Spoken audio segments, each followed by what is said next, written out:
The accusation hit like a bullet through glass. "You never wanted Tommy," Josie Calloway said, her voice low and shaking, the kind of quiet that was worse than screaming. "You wanted me trapped here. You wanted me unable to leave. That is all this ever was." Marshal Wade Prout did not move from where he stood beside the fireplace, one hand braced against the mantel, the flames throwing orange light across the hard planes of his face. He had faced down outlaws who had pressed the barrel of a revolver to his temple. He had stood in the middle of Main Street while 6 armed men decided whether to draw on him. He had never once flinched. But the way Josephine Calloway was looking at him right now, her brown eyes wet and furious and devastated all at once, made something in his chest crack straight down the middle. "Josie," he started, "do not." She took a step back, pressing her hand flat against her sternum like she was trying to hold herself together. "Someone told me, Wade. Someone who was there when you talked to Judge Harlan. They told me what you said. They told me why you pushed for the guardianship so fast. 3 days. 3 days after my sister died and you were already at the courthouse." The fire snapped and popped. Outside, the February wind off the Texas plains groaned against the windows of the Marshal's house, rattling the panes in their frames. "They told you a piece of it," he said. "Then you tell me the rest." Her chin lifted, trembling but defiant. "You tell me right now, Wade Prout, because I have spent 8 months in this house caring for that little boy and believing that you were a good man doing a good thing. And if I have been a fool, I deserve to know it." He finally turned from the fireplace and looked at her fully, this woman who had come into his world like a fault line opening up beneath his feet. She was 26 years old, her dark hair pinned back with 3 escaped curls framing her face, wearing the gray wool dress she saved for cold mornings. She was the most important person in the room. She had been the most important person in every room she had occupied since the moment he first laid eyes on her, and he had lied to her, not with words, with omission, which he had learned recently was its own form of betrayal. "Sit down," he said quietly. "Please, I need to tell you everything." She did not sit, but she stopped moving toward the door. That would have to be enough. It had started, as most things in Hartwell, Texas in the winter of 1882 did, with death. The town of Hartwell sat at the junction of 2 cattle trails and 1 stagecoach road in the eastern reaches of the Llano Estacado, the great flat tableland that stretched across West Texas like a table God had planed smooth and then forgotten. It was a practical town, not a pretty one. 214 residents in the most recent census. A church, a school, a general store, a saloon, a livery, a telegraph office, and a jailhouse that doubled as the marshal's office. The kind of place where people came because they needed to stop moving, not because they chose to be there. Wade Prout had come to Hartwell in 1877 at the age of 28, fresh off 5 years as a Texas Ranger, carrying a federal marshal's badge and a reputation that preceded him through 3 counties. He had come because the town needed a marshal badly enough to pay a reasonable wage, and because he had nowhere else particular to go. He had stayed because, over time, the town had become the closest thing to a home he had known since before the war had taken everything from his family. He was a large man, broad through the shoulders, with dark hair going to gray at the temples and a face that looked like it had been carved rather than grown. Quiet in the way of men who had learned that silence was a more effective weapon than noise. He was respected in Hartwell. He was occasionally feared. He was not, by any account, a man that people associated with warmth or softness or the kinds of feelings that made other men write poetry or do foolish things, until Josephine Calloway arrived in November of 1881. She had come on the stage from San Antonio with her older sister Clara, who was married to a cattle buyer named Dent Calloway. Clara was 32 and had lived in Hartwell for 4 years. Josie had come to help her sister, whose health had begun to fail that previous summer in ways that neither of the sisters had spoken about plainly, but that anyone with eyes could read in the gray thinness of Clara's face and the careful way she moved. She had come because Clara needed her, and because Josie Calloway was the kind of woman who came when she was needed. She had also come with a battered leather satchel, a hat box that had seen better years, and an absolute refusal to be anything less than fully alive in whatever room she occupied. Wade had met her 3 days after her arrival, when she walked into his office with a tin of molasses cookie. She had baked that morning, and introduced herself with the kind of direct confidence that most women in 1881 had been trained out of. She had shaken his hand, looked him in the eye, told him his office needed better light, and that she had extra candles she could spare, and left before he could think of a single intelligent thing to say. He had eaten every one of those cookies by nightfall, and told himself it meant nothing. By Christmas, he was aware of a problem. The problem was specific and inconvenient and completely without solution. He was 32 years old, a federal marshal with a house and a salary and a life that was structured around order and duty. He was not a man who let himself want things recklessly. He had learned, a very long time ago, that wanting things recklessly was how people got destroyed. But Josephine Calloway sat in the front pew of church on Sundays with her chin slightly lifted and her eyes closed during the hymns, and she brought soup to the Hendersons when old Mr. Henderson's back gave out, and she argued with the general store owner about the price of lamp oil in a tone of such cheerful implacability that he eventually gave her what she asked for just to end the conversation. She was funny and fierce, and occasionally profoundly annoying in the way that people who cared too much about too many things were sometimes annoying. She read books. She had opinions about them. She asked Wade, once, what he was reading, and when he said he was not currently reading anything, she had given him such a look of patient exasperation that he had gone home that evening and dug out the copy of David Copperfield he had owned for 6 years without opening. He did not tell her that he read it in 4 days. He told her, the next time she asked, that he had started it. Clara Calloway died on the 4th of January, 1882. It was pneumonia in the end, though it had begun as something quieter and more internal, and she went quickly once it took hold, in the way that people sometimes did when they had been holding on for longer than they should have had to. She left behind a husband who was genuinely devastated and a son, Thomas James Calloway, Tommy, 4 years old in March, with his mother's dark hair and his father's blue eyes, and an absolute conviction that the world was, fundamentally, a good and interesting place that deserved his full attention. Josie had been with Clara when she died. Wade had been in the house, called there by the doctor in the final hours, because Dent Calloway had gone completely to pieces, and someone with authority needed to be present. He had stood in the kitchen doorway with Tommy on his hip, the boy heavy-lidded and confused and not yet understanding, and through the bedroom door he had heard Josie's voice, low and steady and wrecked, talking to her sister until the end. When she came out of that bedroom, her eyes were red-rimmed, and her hands were shaking very slightly at her sides. She saw Tommy first.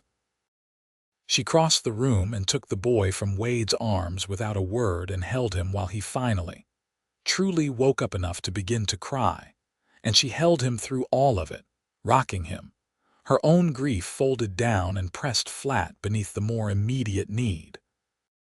Wade had stood in the kitchen of that house and watched her do that, and he had felt something he had no adequate name for, something that included profound admiration and a kind of ache that went all the way to the bone.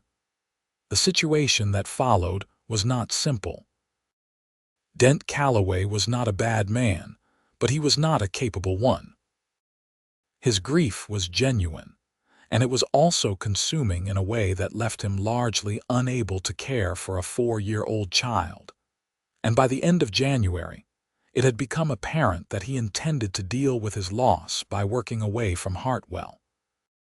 The cattle-buying business took him out on the road for weeks at a time, even in ordinary circumstances. Without Clara to anchor him to the town, he had no intention of staying. The question of Tommy was not idle. It was urgent. Dent had a sister in Dallas who had offered to take the boy.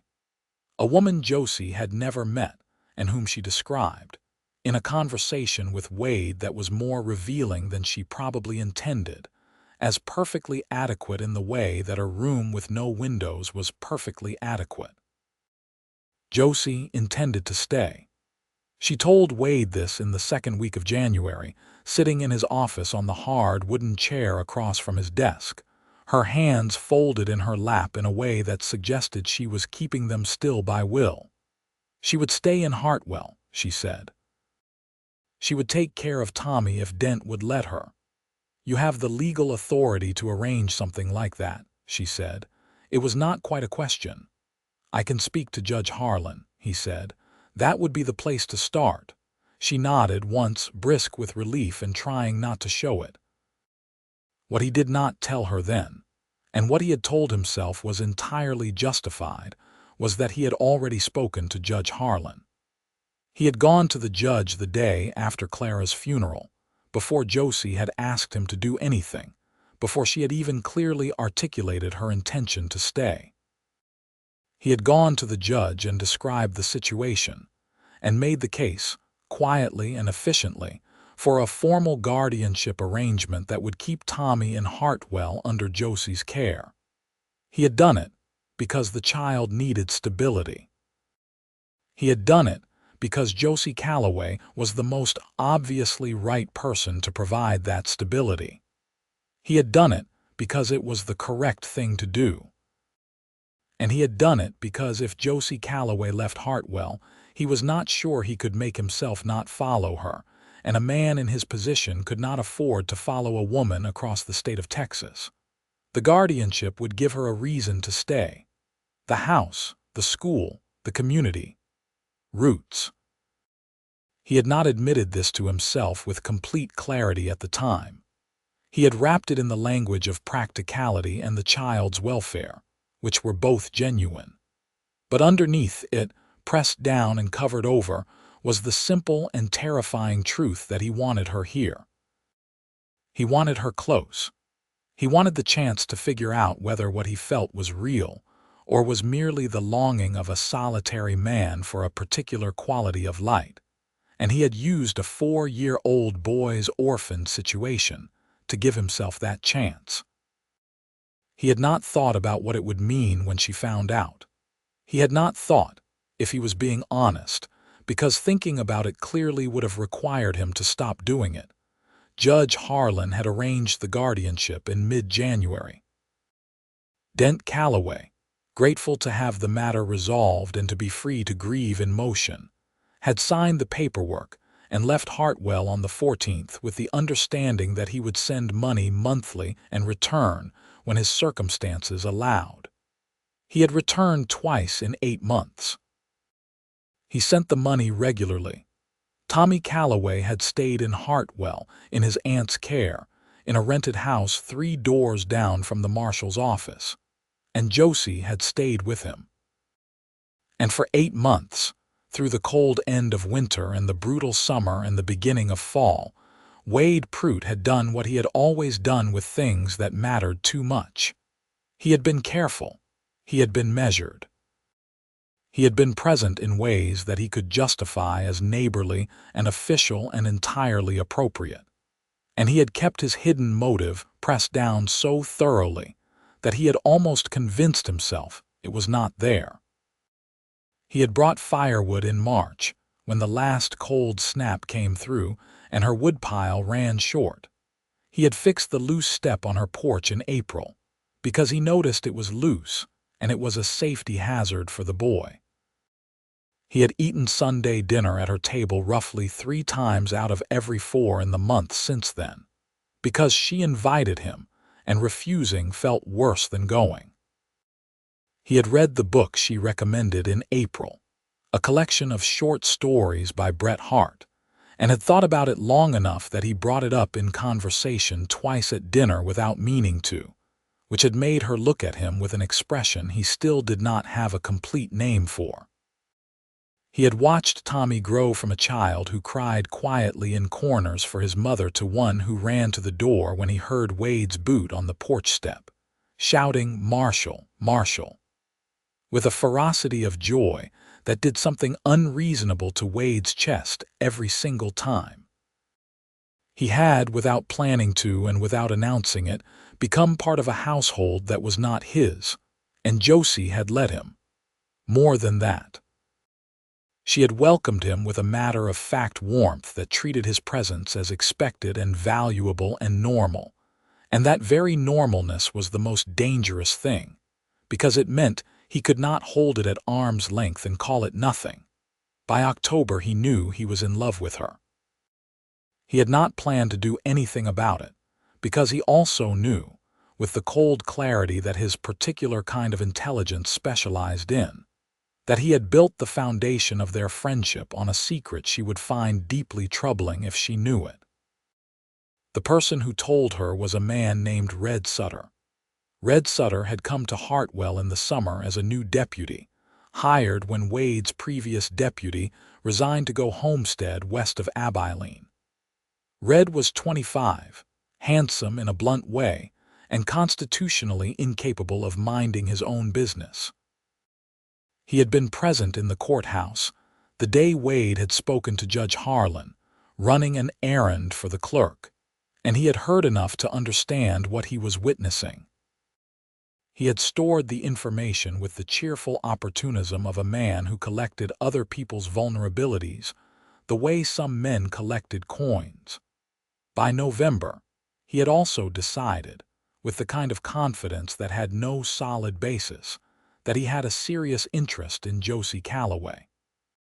He had called on her twice, bringing flowers, and she had been perfectly courteous both times, and had given him absolutely no encouragement, which he had interpreted as coyness rather than clarity. When he figured out that Wade was his competition, he decided to remove the competition. He had told her on a Thursday evening in the second week of November, stopping by her house on some pretext about the deputy's rounds, waiting until Tommy was in bed. He had not told her with any particular brutality, Wade later understood. He had simply laid out the facts as he understood them, which were incomplete and stripped of any context that might have softened them, and left her to draw the obvious and terrible conclusion, which was how Josie Calloway had come to be standing in Wade's front room on a Thursday night in November of 1882, looking at him like he was a man she had never met before, asking him to tell her the rest of it. "Tell me why you were at that courthouse 3 days after Clara was buried," she said again. Her voice was steadier now. That was almost worse than the shaking. "Before I ever asked you for anything." Wade moved to the armchair beside the fireplace and sat down. He did not look away from her. "Because I knew you were going to need it," he said, "and because I knew you might not ask in time. That is not the whole answer." "No," he said, "it is not." She waited. "I went to the courthouse because I knew that if you did not have a legal reason to stay, you might leave. And I did not want you to leave." He said it plainly, without decoration, because she deserved plainness. "I told myself it was primarily for Tommy's sake, and that part was true. It is still true. That boy needs you and everyone can see it. But I also knew that if you left Hartwell, I would lose the chance to find out whether what I felt was something real or just the loneliness of a man who has lived alone too long." Josie did not move. Her expression was doing several things at once, none of which he could read clearly. That is a monstrous thing, she said, not angry, more like a person identifying a piece of evidence.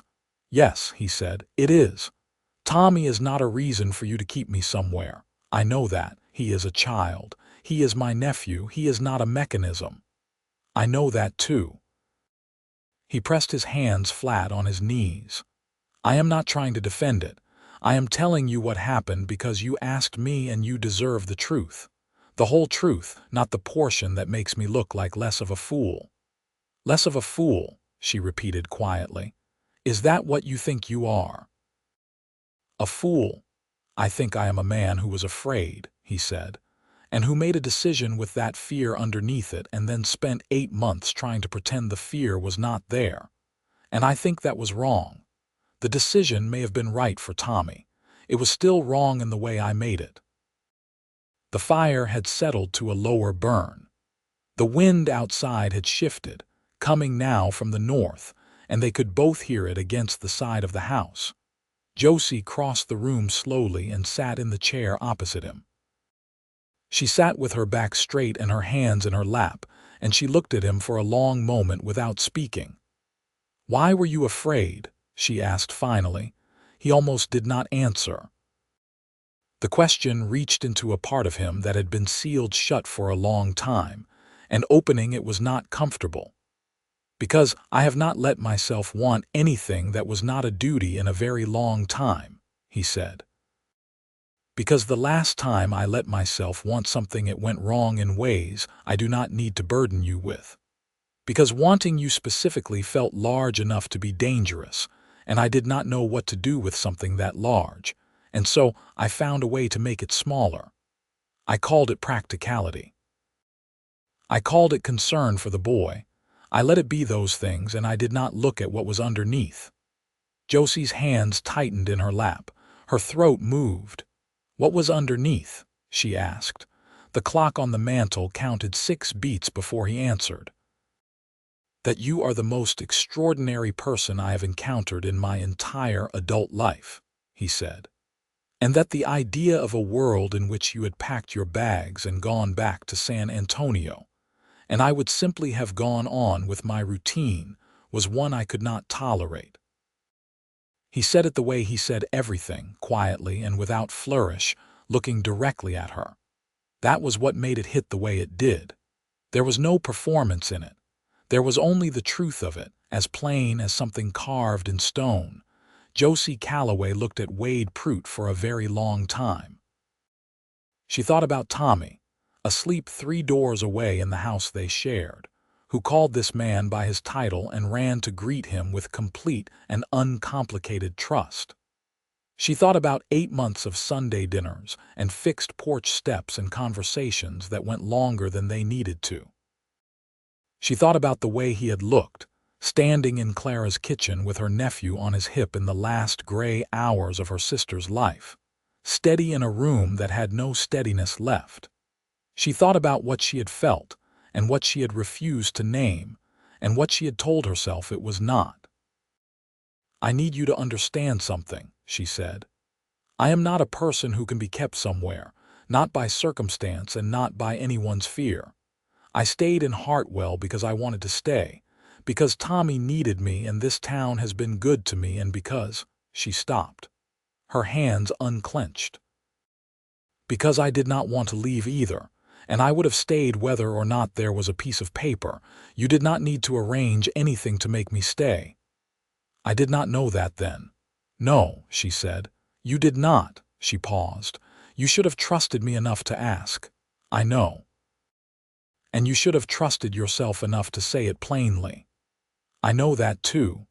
Another silence. Then very quietly she said, "What are you saying it plainly now for?" He looked at her. His jaw tightened and then released.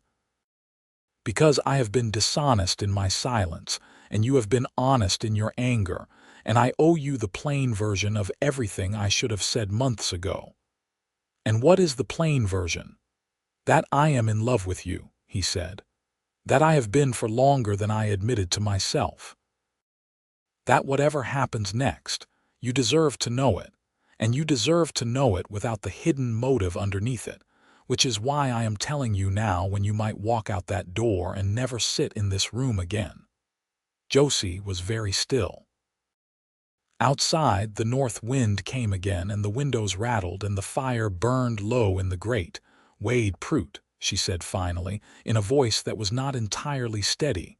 "Yes, you are the most difficult man I have ever known. I am aware of that. You have been sitting at my dinner table for 8 months, eating my cooking and helping my nephew with the names of horses, and never once said a single word about any of this. That is accurate. And you thought that was the right way to handle it. I thought it was the safe way," he said. "Which is not the same thing. I have been confusing those two for most of my life." Josie looked at him for one more long moment, then she looked at the fire. "The anger is still there," she said. "I want you to understand that. What you did, using Tommy's situation even partly to keep me geographically convenient, that is something I need time to sit with. It is not a small thing, I understand, but I also—" She stopped, pressed her lips together, started again. "I also know that you sat with him every Sunday while I went to get water so he could show you his drawings without being shy about it. I know that you brought him the carved horse from the trading post when he was sick in August, and you did not tell me it was you. You said it came from the store. I know that you argued with the schoolteacher about enrolling him in spring, even though you had no official standing to have that argument. I know all of those things, and I have known them, and I have not named what they meant either." Wade was very still. "What did they mean?" he asked. She looked back at him. Her eyes were wet, but her expression was something that was not grief and not quite joy, but was something in between that was more complicated and more real than either. "That you are a man who shows what he means in what he does rather than what he says," she said. "Which I have known for months. And that whatever your hidden motive was when you started, you have been present in that little boy's life in a way that is genuine and consistent and real, and he has needed that, and I have." She drew a breath. "I have been grateful for it in ways I also did not say plainly." The clock ticked. "Are you telling me something?" he asked. She made a small sound that was almost a laugh. "I am trying to.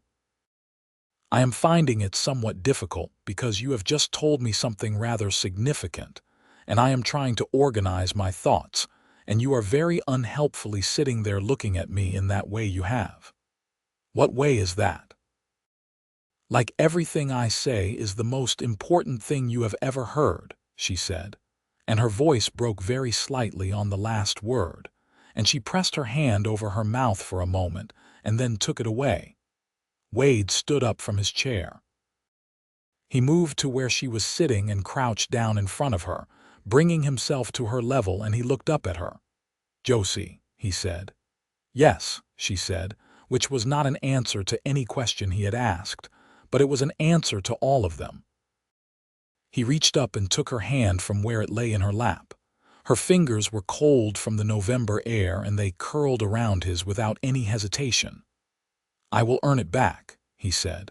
"Whatever trust I damaged by what I did, I will earn it back, and I will not do it in secret." "See that you do not," she said, and her voice was rough and warm all at once. He did not kiss her that night. He did not feel it was the right moment for that, not with the anger still sitting in the room with them, not with so much that was still unresolved. But he held her hand beside the low fire for a long while, and they talked, and what they talked about was real in a way that nothing between them had quite been before, because before it had always had the hidden layer underneath it, and now the layer was gone. He walked her home at 10 o'clock, through the cold November night, and at her door he held her hand for one moment longer than he needed to. "Sleep," he said. "You too," she said, and went inside. He stood on her porch for a moment in the dark, listening to the bolt slide home on the other side of the door, and then he walked back through the cold with something in his chest that he had not felt in a very long time, something that was not quite peace, but was leaning in that direction. The days that followed were different. There was no clean resolution, no sudden transformation. Josie was a thoughtful woman, not an impulsive one, and she took the time she had said she needed. But the nature of what was between them had shifted on its axis, and they both felt it. It was as though a pane of glass that had been between them was gone, and the air between them was now direct. He called on her properly. He brought Tommy a book of illustrated animals from the catalog in December, and he brought Josie nothing except his company and his full attention, which she had told him, in a conversation that was somewhat brisk and entirely clear, was more valuable than any object he could purchase.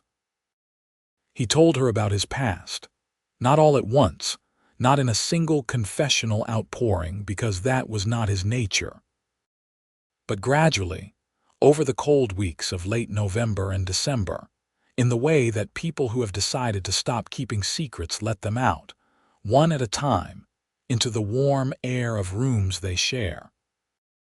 He told her about his family, his parents and 2 younger brothers, and the fever that had taken all 3 of them in the summer of 1867, when he was 18 and working as a ranch hand 2 counties away, and how he had arrived home to a house that was already quiet in the final way. He told her about the Ranger years, the things he had been proud of, and the things he was less proud of, and the moment he had understood that he was better suited to a settled jurisdiction than a roving one. He told her about a woman in San Marcos, before Hartwell, who had decided she could not live with his particular variety of silence, and who had been right to make that decision, and whom he bore no ill will whatsoever. Josie listened to all of it with the particular quality of attention she had, the kind that made a person feel fully seen without feeling examined. She told him things in return. She told him about growing up in San Antonio with Clara in a house where their father's moods set the weather for the whole family, and how she had learned to be watchful and steady as a result. She told him about the 2 years she had spent teaching school before Clara's illness had called her away, and how much she missed it. She told him about the fear she had felt every day since Clara died, the specific terror of loving Tommy so fiercely, and knowing how completely he depended on her, and how much could go wrong in a world that had already demonstrated its willingness to take things without warning. "That is why the guardianship matters so much to me," she said one evening in December, while Tommy slept, and the 2 of them sat at her kitchen table with the lamp between them. "Not just for him, for me too, because it is the only legal protection I have. A woman does not have much legal standing in this world, Wade. I need what little I can get." He looked at her across the table. In the lamplight, her face was serious and unsentimental. "That is why what I did was doubly wrong," he said. "I used a legal instrument you genuinely needed as a tool for my own ends." "Yes," she said. "You did." She paused. "But the instrument still protects Tommy, and it still keeps me here, and those parts of it are good. I have decided to hold both of those things at once." He nodded slowly. "You are more generous than I deserve," he said. "Probably," she agreed, without any particular drama, and he nearly smiled. December brought the school board into the picture in a way that changed things further. The Hartwell School had been taught for 3 years by a woman named Mrs. Alder, who announced in early December that she and her husband were relocating to Amarillo in January. The school board, which consisted of 4 of the most respectable men in town, met with considerable anxiety about the vacancy. Josie heard about it from the pastor's wife and went to Wade with a directness that he had come to recognize as her natural mode. "I want to apply," she said. "Then apply," he said. "The board will have reservations," she said. "I am unmarried. I have a child in my care who is not legally my son." There are men on that board who will consider both of those facts disqualifying. Do you want me to speak to them? She gave him a look that was pleasant but precise. I want to speak to them myself. I am asking whether you, as the marshal, have any official standing to indicate that my character is beyond reproach. I can write a letter, he said. The rest is your argument to make. Good, she said. That is exactly what I wanted to hear, she applied. She wrote the letter herself, and it was good, clear and specific, and citing her 2 years of teaching experience in San Antonio. Wade wrote a letter of character reference that was direct enough and credible enough that the chairman of the board read it twice. And Josie sat in front of the school board on a Tuesday afternoon in December and answered every question they put to her with such complete preparedness and such uncombative confidence that the board took less than an hour to vote. The decision was 3-1 in her favor, with only one older member objecting on grounds of propriety that the rest of the board visibly found embarrassing. She told Wade that evening, and for the first time he saw her cry from happiness rather than grief, which was a different thing entirely and affected him in ways he did not fully anticipate. Tommy started at the school in January, which meant that Josie was both his guardian and his teacher, an arrangement that Tommy found enormously satisfying, and that Josie managed with a brisk fairness that gave her nephew no particular advantage and no particular disadvantage. It was also in January that Red Sutter's interference became something Wade could no longer overlook. Sutter had realized, by Christmas, that his plan had not had the effect he intended. He had told Josie the truth, expecting it to drive a permanent wedge between her and Wade. Instead, it had, as far as he could observe, done something more like the opposite. Josie still called on Wade. Wade still appeared at her dinner table. Tommy still ran to the marshal's office after school on Tuesdays and Thursdays to sit on the tall chair and drink the glass of milk Wade kept for him there. Sutter did not take this well. He became increasingly difficult to work with, neglecting duties, making comments in front of other townspeople that implied Wade's interest in the Calloway household was inappropriate. Nothing direct enough to be an accusation, but sharp enough to be noticed. Wade addressed it once, directly and quietly, in the office, and told Sutter that if he could not do his job, he would need to find other employment. Sutter responded by telling Wade, with a smile that did not reach his eyes, that it was a free country and a man could say what he pleased. The situation resolved itself in February, in a way that was untidy but conclusive. Sutter had been supplementing his deputy's salary by looking the other way when certain goods came through Hartwell on the stage that should have been inspected, a scheme small and stupid enough that it would only ever end one way.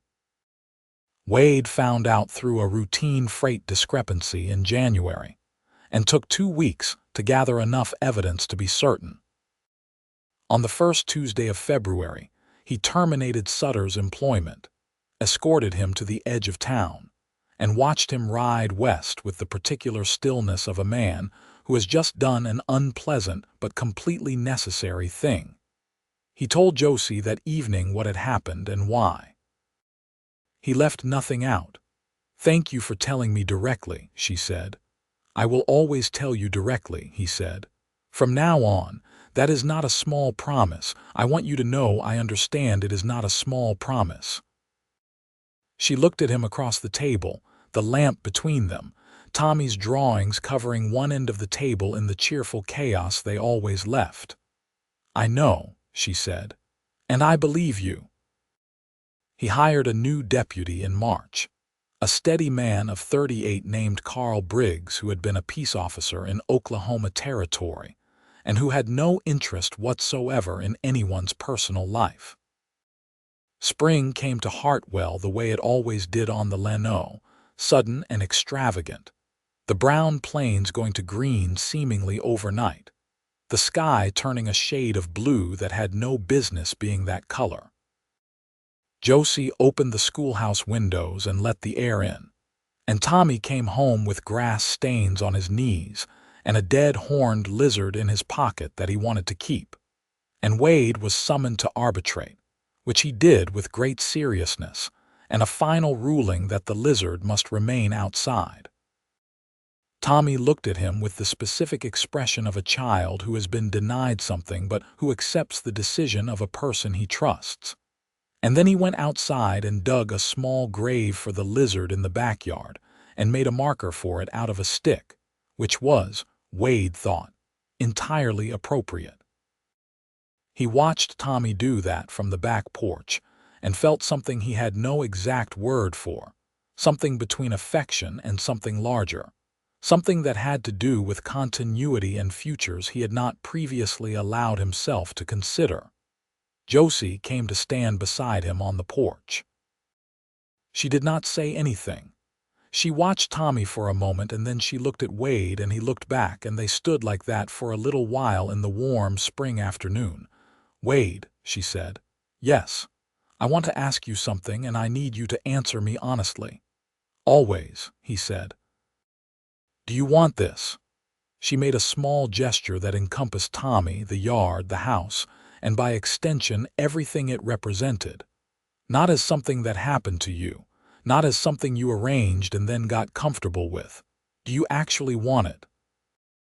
He thought about the question as it deserved to be thought about, not quickly, not with the first comfortable answer that presented itself. He thought about what his life had been before and what it was now. He thought about what Sunday mornings felt like now compared to before. He thought about Tommy's voice saying Marshall in that particular tone of uncomplicated joy, and Josie's laugh, and the way a house with people in it sounded different from a house without them. "Yes," he said. "More than I have wanted anything that was not a duty in longer than I can accurately remember." She nodded. She was quiet for a moment. "Then I think," she said, "you might want to do something about that." He looked at her. "Do something," he said. "Yes. What sort of something?"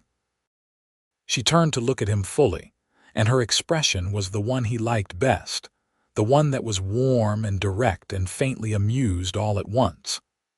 "I am a school teacher, not a marshal, but even I know that a question is not answered by waiting for it to answer itself." He was quiet for 3 full seconds. "Josephine Calloway," he said. "Wade Prout. Are you asking me to propose to you?" "I am suggesting," she said with great precision, "that if you have a question to ask, the spring appears to be a reasonable time for it."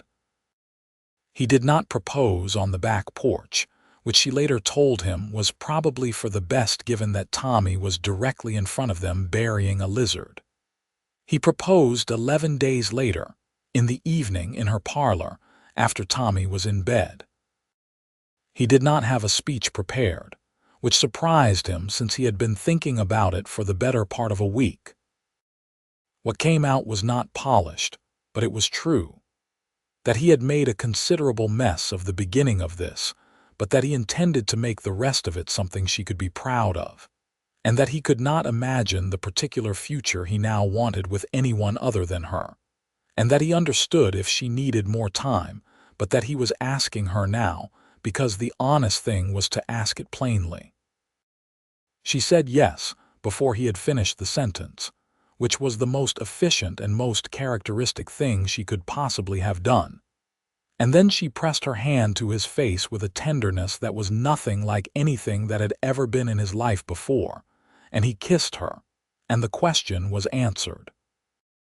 They were married in Hartwell in June of 1883, on a Saturday morning in the church with the whole town present, because in a town of 214 people, there was very little that did not include the whole town. The pastor performed the ceremony with considerable warmth. Tommy stood between them at the altar holding Wade's hand with a grip of total conviction. And the reception afterward was held in the churchyard, where the women of the congregation had arranged tables with enough food to represent a significant collective effort.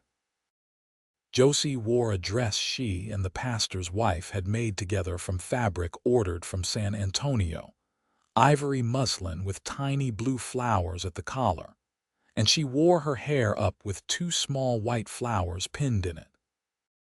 She was, Wade thought, looking at her across the churchyard as she talked to the Hendersons, the most beautiful and the most entirely herself person he had ever seen in his life. He was standing with Carl Briggs and the general store owner, Mr. Fenwick, pretending to pay attention to a conversation about the spring cattle numbers, when Tommy detached himself from a cluster of children and came to stand beside him, taking Wade's hand with the same matter-of-fact ease he always did. "Marshall," Tommy said. "Yes. Are you my uncle now?" Wade looked down at him. Tommy was 5 years old and approximately as serious as a 5-year-old could be when addressing an important question. "Technically, yes," Wade said. "Is that all right with you?" Tommy considered this. "I think," he said carefully, "that you should probably be my father instead, because you are already mostly being my father." Wade crouched down to the boy's level, the way he had done the night in the kitchen of Clara's house, and looked at him. "That is a significant thing to say," he said. "I know," Tommy said. "Are you sure that is what you want?" Tommy nodded once, definitive and unhesitating. "Aunt Josie is my mother now, so you should be my father. That is how it works." Wade held the boy's gaze. Something in his chest was doing something it had no experience with. "All right," he said quietly. "Then that is what I will be." Tommy nodded again with great satisfaction and went back to the cluster of children. Wade straightened up and found Josie standing 3 feet away, having arrived during the conversation, her champagne glass held loosely at her side, her eyes bright. "You heard that," he said. "I heard all of it," she said. He looked at her. He could not quite speak for a moment. "Is that agreeable to you?" he asked. She stepped forward and took his hand, right there in the churchyard with the whole town present, and held it. "It is the most agreeable thing I have ever heard," she said. Life in Hartwell after the wedding had a different quality from before. Not easier necessarily, because life in a small Texas town in 1883 did not trend toward easy, but fuller. The house they moved into together was Wade's, the Marshall's house, which was larger than the one Josie had rented, and which had a yard big enough for Tommy to run in, and a covered porch that caught the afternoon shade. Josie reorganized the house with a cheerful efficiency that Wade found both slightly alarming and entirely welcome. She hung curtains in the front room. She put a runner on the kitchen floor. She established that supper was at 6 o'clock, and that she would occasionally need the table for school papers, and that he should alert her if he expected to be significantly delayed in the evenings, because Tommy needed consistency in his schedule. He agreed to all of this without reservation. He also fixed 2 things in the house that had needed fixing for years, and that he had simply stopped noticing, which she noticed immediately and mentioned in a tone of fond disbelief. "How long has that door been sticking?" "About 2 years. And you just lived with it." "It opened eventually if you pushed hard enough." She looked at him with an expression that communicated several things at once. He went and got his tools.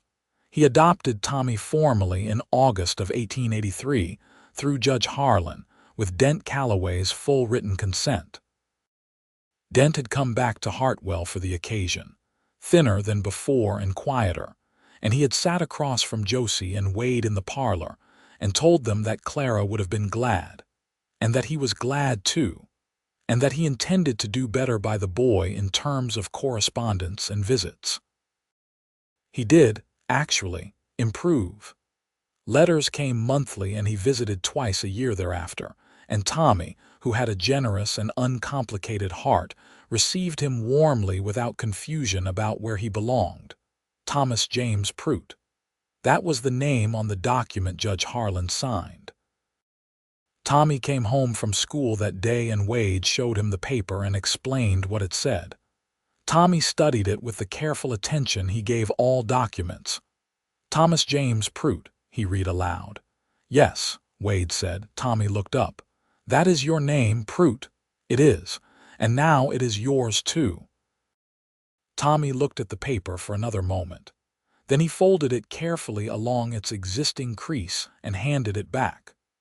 "Good," he said, with a finality that closed the matter entirely, and went to find Josie to tell her about his day at school. Wade sat with the paper for a moment after Tommy left the room, the afternoon light coming through the parlor window, the sound of Tommy's boots on the kitchen floor, and Josie's voice answering him from somewhere in the back of the house. He sat with it for a long moment, and then put the document carefully in the box where they kept the important papers. The town of Hartwell saw them as they were, a family that had come together through loss and circumstance, and the difficult but ultimately honest workings of two people deciding to trust each other. The injustice of what women like Josie faced in that time was not invisible to her or to Wade. She was a woman with a teaching position and legal guardianship of a child, but no independent property rights, dependent on her husband's name and goodwill for her legal standing in ways that she was clear-eyed about and occasionally furious about. And Wade listened to that fury with the full attention it deserved, and did what he could within the laws as they existed to ensure that her name appeared alongside his on anything it legally could. He also, quietly and without making a speech about it, told the school board in his annual character letter for the fall term that Mrs. Prout was the finest teacher the children of Hartwell had ever had, and that any board that was foolish enough to question her suitability on grounds of her marital status or her guardianship arrangements was a board that had its priorities in the wrong order. The board did not question her. He thought this was probably the right outcome. They had been married for just over a year when Josie told him she was expecting. She told him in the parlor on a Sunday morning in August of 1884, before church, and his response was not what he had anticipated it would be. He had thought, in a general and theoretical way, that if this happened he would respond with appropriate pleasure and measured practicality. He had not anticipated that he would simply stand very still for a full 10 seconds, and then reach for her in a way that had more urgency than dignity. She laughed, pressed into his shoulder, and then held him back just as tightly. "Are you all right?" she asked. "I am," he said into her hair. "I am exceedingly all right." She pulled back enough to look at his face. She put her hand on his jaw. "You look like you have been hit with something," she said. "I have," he said. She looked at him for a moment, and her expression was everything. The warmth and the realness, and the direct, unguarded affection of a woman who had decided to be fully present in the life she had chosen. "We should tell Tommy," she said. "Yes," he agreed. "We should." Tommy, who was 6 and entirely convinced of his own expertise on most subjects, received the information with great interest and several serious questions, the most pressing of which was whether the baby would have his room, which they answered honestly by saying possibly, and that they would figure it out together. "I would like a brother," Tommy said in the tone of a person placing an order. "We will see what happens," Josie said. "Can it be a boy?" Tommy asked. "We do not get to choose," Wade said. Tommy considered this. "That seems like a design problem," he said. Both of his parents, separately and trying not to let the other see, had to work very hard not to laugh. The baby was born in March of 1885. A boy, which Tommy noted with deep satisfaction as though he had arranged it personally. They named him James Robert Prout, James for Clara's husband, because Josie wanted to keep that thread, and Dent, when they told him, was moved enough that he cried quietly into his hat before composing himself. James Robert arrived in the world with a ferocity of opinion about his preferences that was evident from the first hour, and that made Wade look at Josie in the third night of very little sleep with an expression of exhausted and genuine wonder. "He is angry about everything," Wade said. "He is a very emphatic person," Josie said, nursing the baby with the capable serenity of a woman who had decided to simply be equal to whatever the next 20 minutes required. "I think he will grow into it. What if he does not? Then we will love him ferociously anyway," she said. "We do not get to return them when they are inconvenient." He looked at her in the lamplight, holding his son, the house quiet except for James's insistent little sounds. "No," he said, "we do not." Tommy adapted to James with an older sibling's mixture of proprietorship and occasional resentment that resolved, over the following months, into a genuine affection. By summer, Tommy had decided James was acceptable and was attempting to teach him things that a 3-month-old was plainly not capable of learning, which Josie watched with great patience and Wade watched with covert amusement. The years shaped them the way years shape people who have chosen each other genuinely. There were hard seasons, a drought in 1886 that put pressure on the whole town and kept Wade working long days, managing the increased tension that hardship always brought. There was an illness in the spring of 1887 that went through the whole family and left them all thin and irritable for a month before they recovered. There were arguments, the real kind, with raised voices and silences that needed time to resolve, about things that were actually important and things that were only important in the moment. Josie had a temper that ran hot and fast. Wade had one that ran cold and contained, which she told him once was actually more alarming than hers because it was harder to know what it was doing. "When I am angry," she said, "you know immediately and we can address it." "When I am angry," he said, "I am thinking." "You look exactly the same when you are angry as when you are calm," she said. "It is impossible." "I can work on that," he said. "Please," she said. He did, actually, work on it in the slow and imperfect way that a person who has been closed for a very long time works on being more open.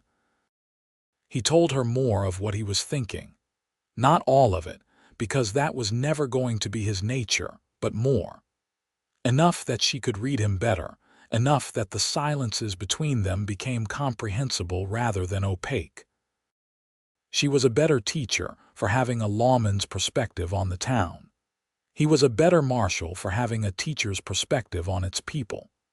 They talked about the town the way people talk about a place that is genuinely theirs, with the specificity of people who have decided to stay. James turned out to be, as Josie had predicted, a ferociously emphatic person who grew into his opinions rather than out of them. By the time he was 3, he had clear views on everything and expressed them without hesitation, which kept meals interesting.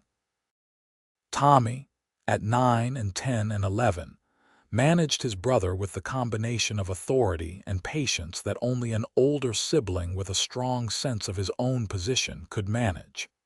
In the spring of 1889, Josie told Wade she thought she might be expecting again. She was 34, he was 39, and Tommy was 11 and James was 4, and the house was already full in the way of houses where people live with real commitment to the space they occupy. "Are you nervous?" he asked. "A little," she said. He thought about it. Thought about the first time that morning in the parlor, the way everything had shifted on its axis. "No," he said. "Surprised, maybe, but not nervous." "You have gotten better at the unexpected," she said. "I have had considerable practice," he said, and she laughed. This time it was a girl, born in November of 1889, and they named her Clara Ann Prout for her great-aunt, which was the name Josie had known she wanted from the moment she understood the baby was a girl. She came into the world with more equanimity than her brother James, looking around the room with a focused curiosity that the midwife said she had never quite seen in an infant before. Tommy, at 11, was gravely pleased and immediately protective in a way that made Wade think of his own younger brothers, a thought that had less grief in it than it once had. James, at 4, studied his sister for a full minute and then said, "She is very small. When does she get bigger?" "Gradually," Josie told him. "That will take a long time," James said, with the patience of a person reconciling himself to a longer project than anticipated. "Yes," Wade agreed. "Most of the worthwhile things do." James looked at him with the earnest, direct gaze that was entirely his mother's. "Is that why you waited so long to tell Mama you loved her?" Josie made a sharp sound that was not quite a laugh and pressed her hand to her mouth. Wade looked at his 4-year-old son. "Who told you about that, Tommy?" James said, without any particular concern. Wade looked at Tommy, who was studying the far wall with intense interest. "Tommy," Wade said. "I only told him the part about it taking a long time," Tommy said, still addressing the wall. "I left out the parts that were embarrassing for you." "I appreciate that," Wade said. "You are welcome," Tommy said. Josie was laughing now, properly, the baby making small, startled sounds at the vibration of it. And Wade looked at his family in the lamplight of the November evening, his wife and his 3 children, and felt something settle in him that had been unsettled for the better part of his life.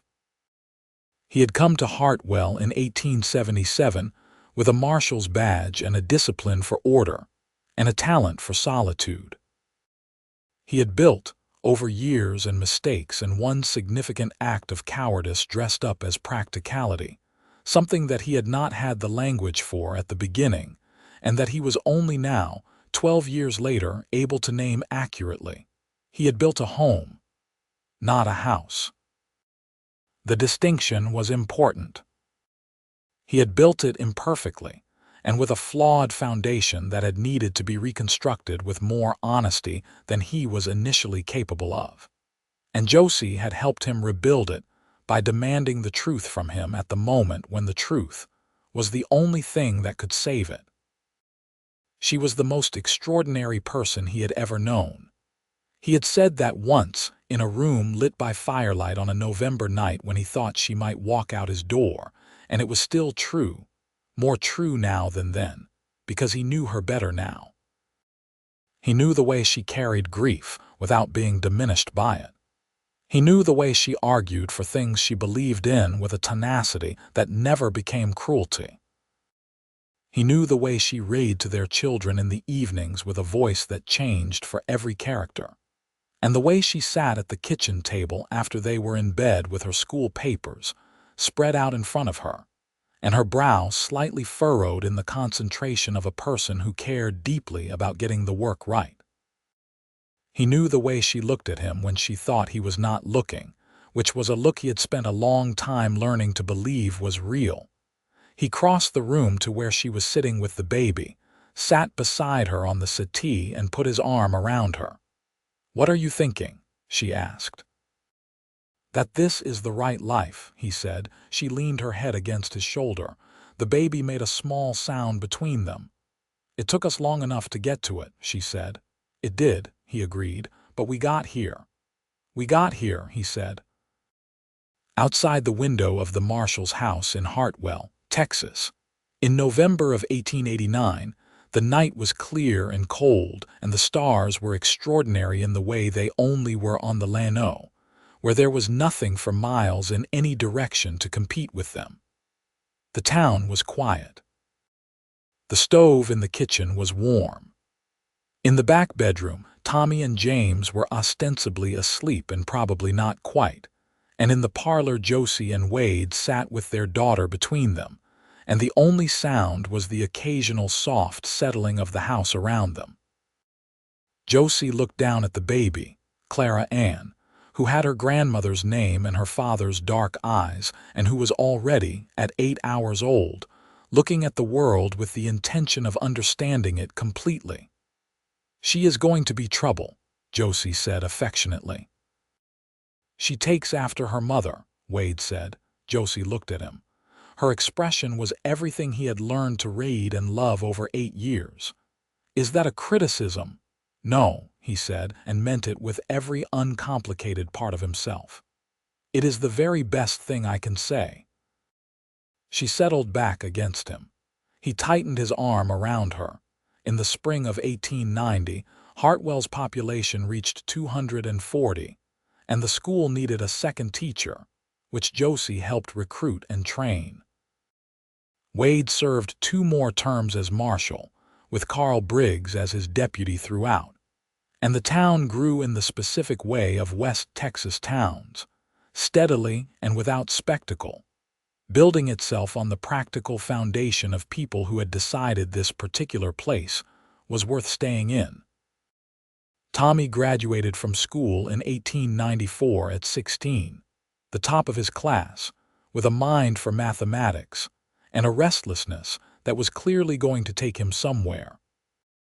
He spent a year working in the marshal's office, learning what he could, and then in 1895 he went to San Antonio for the law school there, writing home letters that were long and full of observations that made both his parents laugh, and made Wade quietly proud in a way he expressed by telling Carl Briggs about it at length on a slow Tuesday afternoon.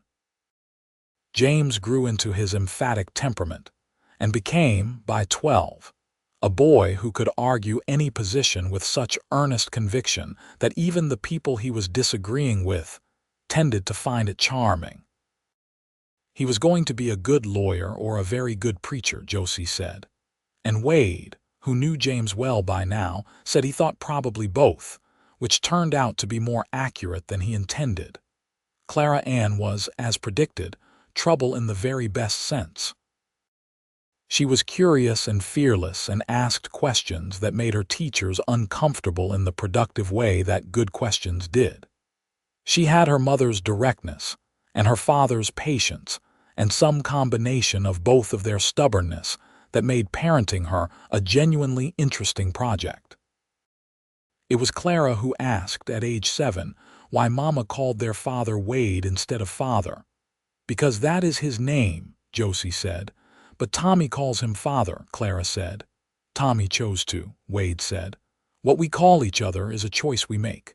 Clara considered this. Can I call you Wade sometimes?